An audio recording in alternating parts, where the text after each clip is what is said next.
welcome back.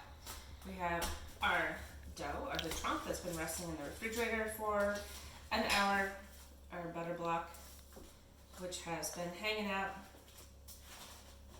in the fridge, staying nice and cool, and we're ready to laminate our dough and do the first and second turns since it's nice and cool in here this morning. Okay, so flour, this is, call it bench flour, it's just regular all-purpose unbleached flour.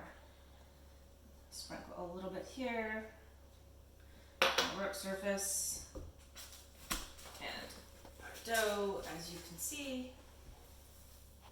a little sticky. That's okay. It's definitely hydrated quite a bit, hanging out in the fridge. Perfect. Okay. A little bit of flour on top.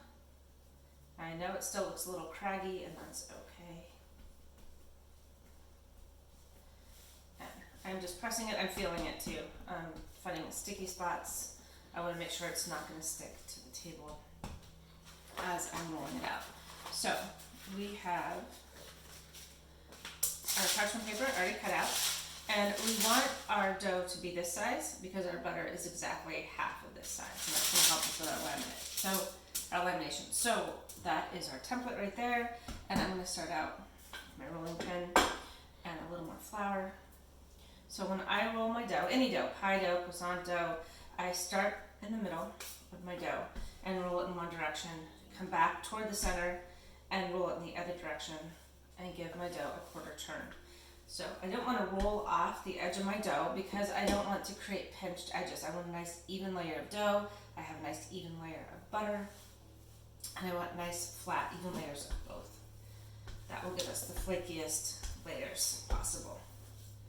Okay, so turning, and just enough flour to keep it from sticking to the rolling pin as well as sticking to table.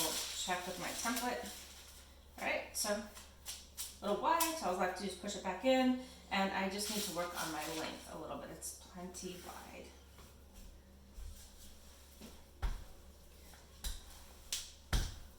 You can see just the act of rolling it out is smoothing the dough out quite a bit too. Okay, give it a turn. This will all smooth out as we continue to roll and fold.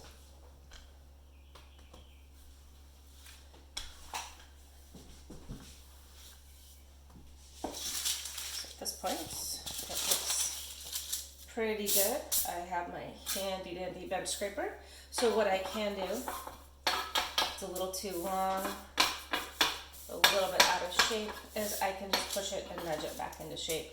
Now, I do want sharp corners because I have nice sharp corners and straight lines with my butter. So, for example, this is a little bit rounded. All I can have to do really is to pull it. I can kind of roll it a little bit if I need it to go out a little bit more there, but I can also just give it a little bit of a tug.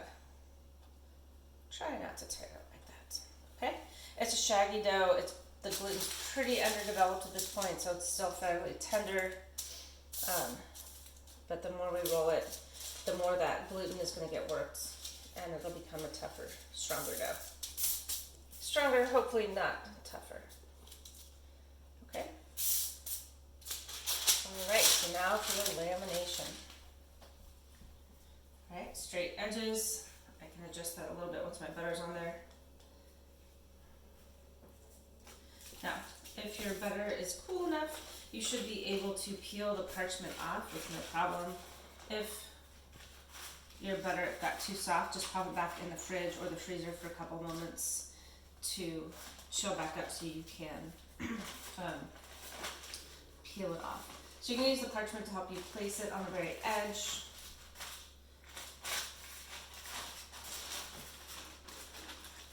As your dough, line it up the best you can. And I'm just going to tug this out a tiny bit. Tuck that in there, get my corners nice, straight, even. Alright. So here we go. So all we're doing is folding this dough up and over the butter block And then we're gonna do whatever it takes to completely encase the butter with our dough. Okay, so the goal is not to have a large margin of dough without any butter in it. We want to completely encase it and try to keep that margin nice and close so that, again, every layer, every inch of my croissant has butter in it. Okay, you can even come up and pull up the bottom. If it's short on the top, you can pull the bottom up over that way. This really doesn't matter. You're just kind of doing whatever it takes to completely encase the butter with the dough. So when we go to do our first turn or our first fold, the butter doesn't squeeze out anywhere. Okay, that corner's not the best. It's gonna be fine. All right, so that is a laminated. It's the beginning of our lamination, so our butter is fully laminated into our dough, and now we're going to go for the first of 3 turns. And this is where you want to make sure you have straight edges, sharp corners throughout the whole process. So also want to make sure you always have enough flour on your board as well as enough on top so that it doesn't stick, because if your dough starts to stick, you'll start to lose your lamination. So if you have any little sticky bits or chunks of butter, you can just sprinkle a little bit of flour right on top of it. All right, so using my template again, I'm gonna roll the dough back out to this size. And you can see it's almost already there. All right, so I'm just going to expand my rectangle. There's a lot of different ways to say it, but I find this part to be a little bit confusing. You always want to keep your rectangle the same to a certain extent. So it'll make a little bit more sense as I start to fold it, but you always want to make sure when you're rolling it out that you roll the long way, and keep the short way, okay? Otherwise you end up over rolling it and the dough gets overworked. The butter gets worked into the dough and you lose all your layers. So starting in the middle, rolling out to the edges. And again, I was already almost the right size, so I'm going to just keep checking with my template. Now, if you're rolling your dough and it doesn't want to stay in a rectangular shape particularly well, it seems to want to go a little bit rounder, you can also help to push the dough out of the corners by rolling diagonally. So instead of from the middle this way, you can actually roll diagonally into the corners, and that helps push your dough in the direction that you want it. Okay? All right. So pull this out a little bit. Brush off any excess flour that's in the middle. And the first fold we're going to do is the business letter fold. So 1/3 towards the center. Brush off any extra flour in the middle. A bristle pastry brush does wonders at this point. I don't have any here, strangely enough. Put that on my things to get after the quarantine is over. Okay, and the second third over. Line it up. That is our first fold. And now, because it's still nice and cool in here, our butter is nice and cool, I'm going to go ahead and do the second fold. So 3 folds or 3 turns, and I have a broken corner right there. Fix that. The first fold and the last fold are the same. They're both business letter folds. Now this second fold or second turn is a book fold, and that's going to give us 4 layers. So this created 3 layers. 1, 2, 3. This time when we fold it, we're going to get 4 layers. Help create 4 layers. So, talking about expanding our rectangle. Okay, so now this is our long side, this is our short side, okay? So we're just going to make it bigger using this as our template. And that just means that I don't want to go this way and make our short way the long way, okay? So expanding our rectangle. It's already a rectangle, I just want it a little bit wider and a little bit longer. Make sure there's enough flour under there. Starting in the middle, pushing and rolling. quarter of a turn. Like that, make sure it's not sticking to the table. And you can see that this dough has smoothed out considerably just with the laminating and the first turn. Okay, there's still a little bit on the edges here, but it's already a lot smoother than it was when we first started. Just about to the right length, so I just need to make it a little bit wider. Trying to keep my edges nice and straight and keep my sharper corners intact.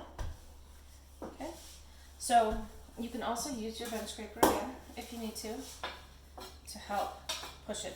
This isn't really one of those doughs where you want to cut a portion off and try to reattach it somewhere else. You definitely can push it around a little bit though if you need to.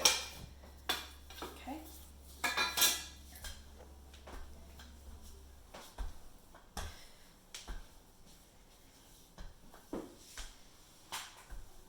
All right. Here we go for our second fold, or second turn.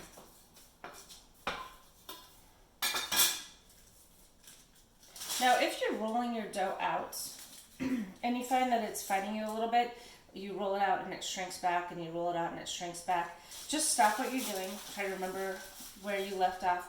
Put it in the fridge and let it rest for about an hour. Okay, that just means that the gluten has overdeveloped a little bit, and it's just like a toddler. It just needs a nap or a timeout. Okay, so it's just not going to want to roll out any further. So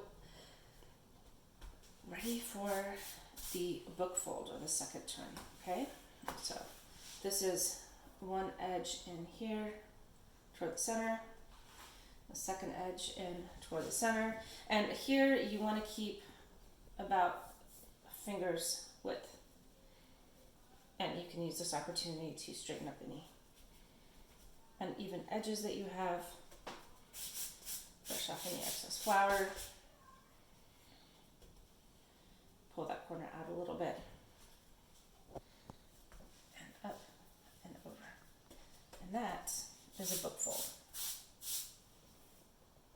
Okay, see how pretty that is? And see how much smoother that dough is? So even at the beginning when it was nice and shaggy and all you wanted to do was just mix it a little bit more, resist that urge, stop mixing it, or don't overmix it, because the more we roll it out, the more we develop those gluten strands, and we want our dough to stay nice and tender.